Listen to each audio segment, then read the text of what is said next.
This is the story of what Chris Hansen said when he finally spoke about Robert Pattinson playing him in a movie he had nothing to do with. On August 17th of 2026, the former To Catch a Predator host summed up the entire situation in 7 words, telling a podcast audience that he didn't get to choose his own guy.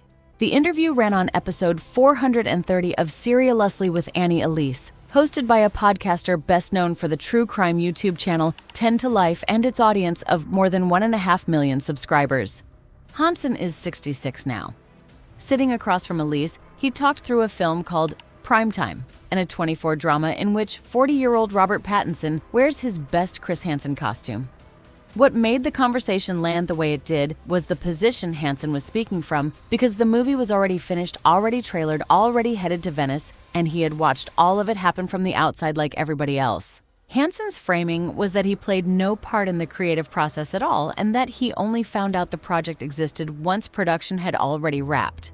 Word reached him through his own orbit first. With all the properties and platforms he runs, some of the people involved in his management have relationships that stretch into Hollywood, and through those channels, he heard the film was in the works a couple of months back. The filmmakers then came to him directly and told him they were doing this and that they'd like him to have some kind of consideration in terms of helping them out. Both of those things sit inside the same interview, which is worth holding on to as the story develops. They asked Hansen what he thought of the trailer. Hansen kept his verdict deliberately narrow, offering only that it looks very dramatic. A24 has arranged a private screening for him ahead of the release, and will speak on how he feels about the movie once he's actually watched it. He'll say whether he likes it or not and how heavily dramatized it turned out to be.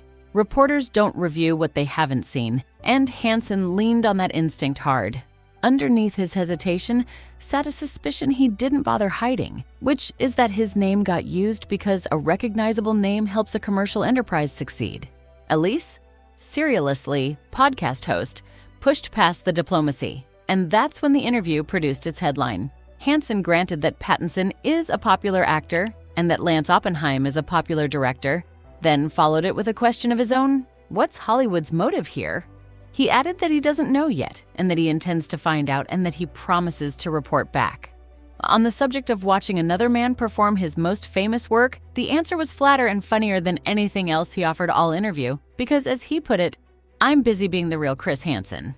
The casting question is where he finally showed a preference. Commercial ventures want to succeed, Hansen reasoned, and the people behind this one believe Pattinson is how that happens, which brought him around to the line that traveled everywhere, that he didn't get to choose his own guy. Nobody specific came to mind for Primetime itself. What surfaced instead was a detail almost nobody knew, which is that Hansen had once crafted a script about his own life and had picked someone to play as him.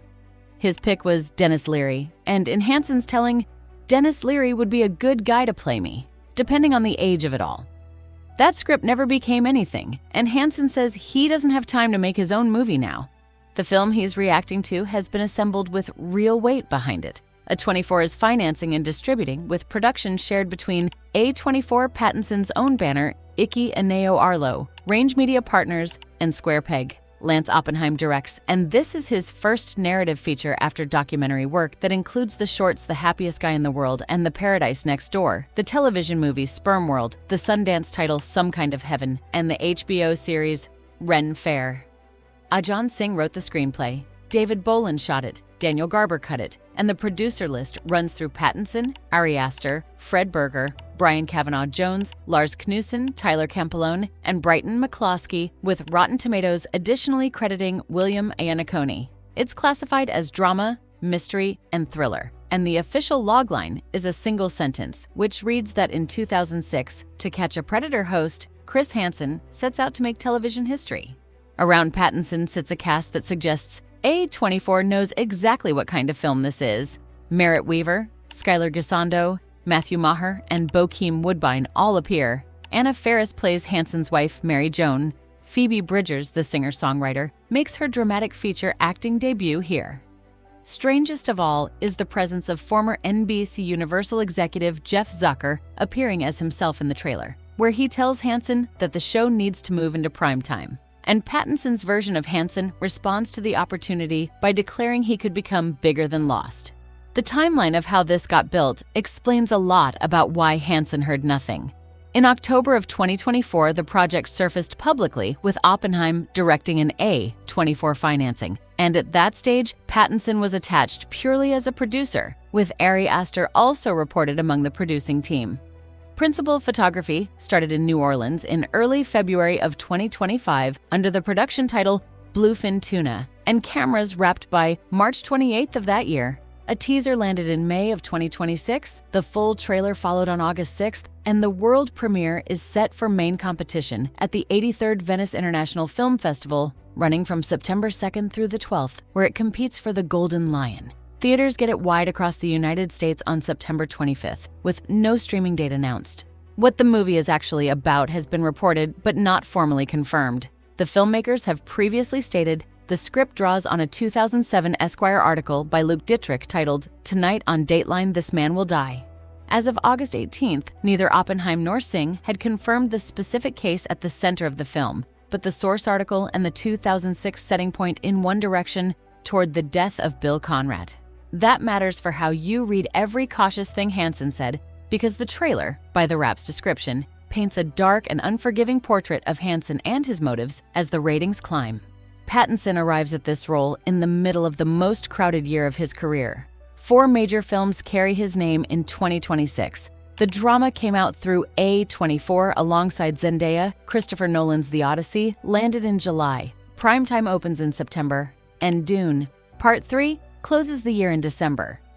The detail that gives the whole run its edge is that Pattinson, after The Lighthouse and after The Batman, has never once received an Oscar nomination, and Golderby reads A24's early positioning of Primetime as an attempt to close that gap. Fox News reported the trailer set social media off almost immediately, with fans openly predicting Oscar buzz. To understand why the source material carries this much charge, you have to go back to what the show actually was. To Catch a Predator ran as a recurring series inside Dateline NBC, hosted by Hansen and produced by David Corvo, with episodes running about 44 minutes across a release span that Wikipedia lists as November 11th of 2004 through December 28th of 2007, totaling 20 episodes. It began life as a single one-off in 2004 and only became the recurring popular fixture people remember in 2006. Every sting was run in partnership with the watchdog group Perverted Justice. And after the third investigation, law enforcement folded itself into the operation, which is what led to most of the men caught being arrested. The numbers behind it were enormous for a news division. A Society of Professional Journalists ethics case study puts NBC's primetime audience at more than 8 million viewers. One hidden camera investigation drew 28 men to a house in 3.5 days. The show got so much traction that MSNBC once aired a 12-hour marathon of it on Super Bowl Sunday and called it the Predator Bowl.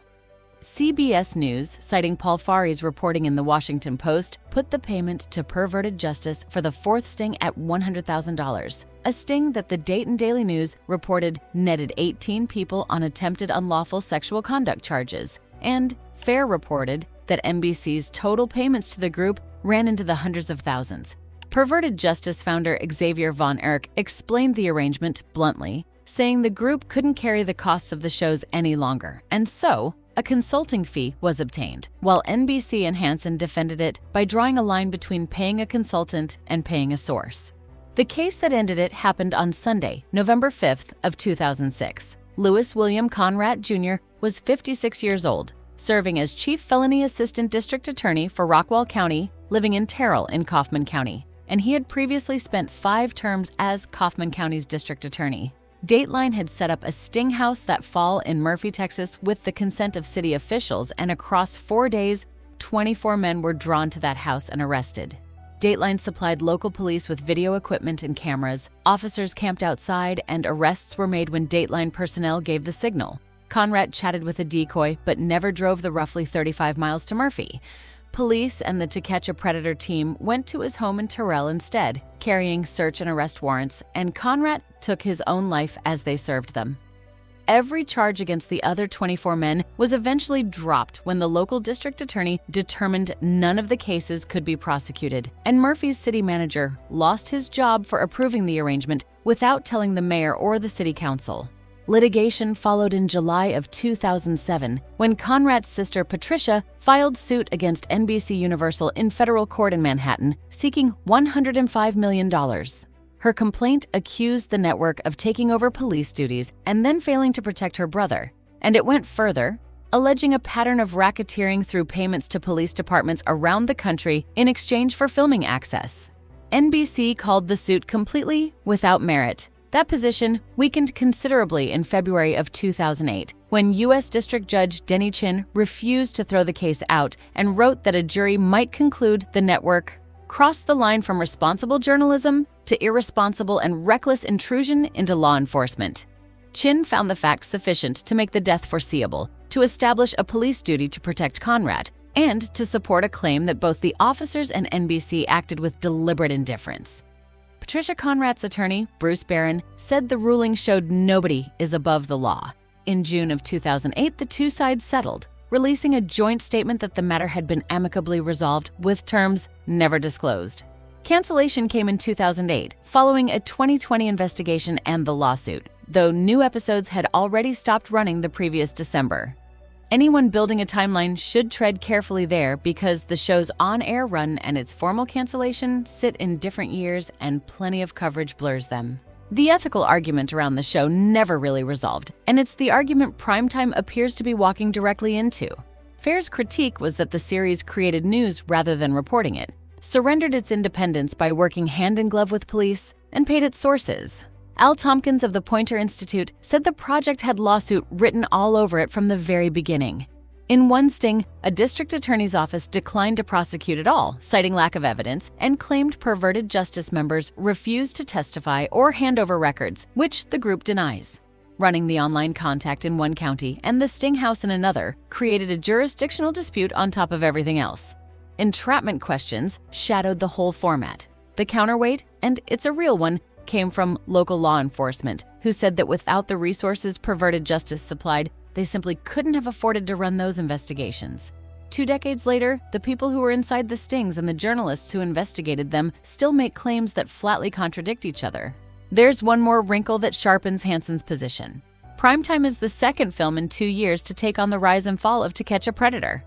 David Ossett's documentary, Predators, premiered at Sundance in 2025, went out through MTV Documentary Films, and made IndieWire's list of the 25 best films of the year, and it was assembled from raw series footage plus interviews with former members of the production. Hansen sat for that one. He participated in the documentary and had no hand in the drama, which is the cleanest way to understand why he keeps returning to the question of what Hollywood wants out of this particular version of his life.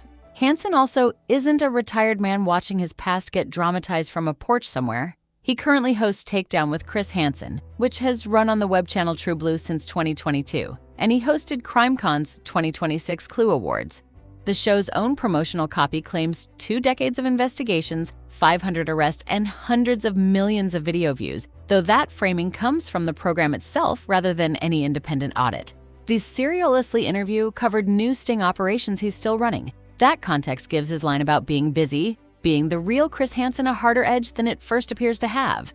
What comes next is already scheduled. Venice runs from September 2nd through the 12th, with Primetime competing for the Golden Lion inside a lineup that includes Werner Herzog's Bucking Fastard and Danny Boyle's Inc., a drama about Rupert Murdoch's tabloid empire that opens the festival with Maggie Gyllenhaal chairing the jury.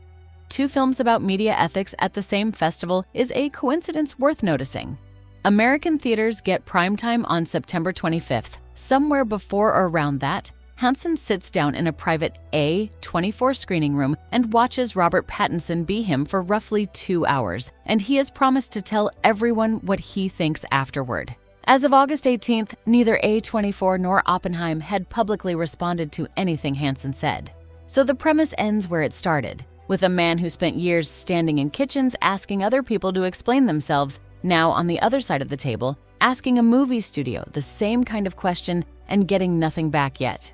He didn't choose the actor, he didn't read the script, and he found out the film existed after the cameras had already stopped rolling. His own version, the one with Dennis Leary in it, never got made. The version that did get made, premieres in competition in Venice, opens wide on September 25th, and by Hansen's own account, he has questions about all of it that he intends to answer publicly once he's actually seen it.